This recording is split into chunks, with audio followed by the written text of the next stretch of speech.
ఏకలవ్యుడు ద్రోణాచార్యుడికి శిష్యుడు కాదు, ద్రోణాచార్యుడికి శిష్యుడు కాదమ్మా ఏకలవ్యుడు. ఏకలవ్యుడు శిష్యుడు కాదు, ఏకలవ్యుడు గురువు. ఇది నేర్చుకోండి. ఇది చెప్పడానికే స్వరాజ్య పాదయాత్ర వచ్చి. ఏకలవ్యు గురువా శిష్యుడా? చేపకి ఈత నేర్పుతాడా? ఎవడన్నా నేర్పుతాడా చేపకి? ఏకలవ్యుడి కాట బాణాలు వేయడం నేర్పిండట ద్రోణాచార్యుడు.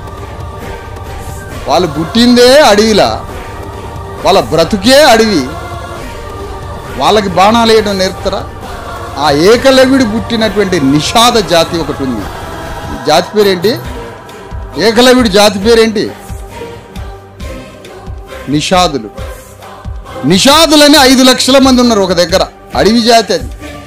వాళ్ళు ఒక రాజకీయ వేదిక పెట్టుకొని ఓటు అమ్ముకోకుండా 3 ఎమ్మెల్యేలై అసెంబ్లీలో పోయి నా నిషాదుల జాతి సంగతి ఏంట్రా అని యుద్ధం చేస్తున్నారు రాజ్యం.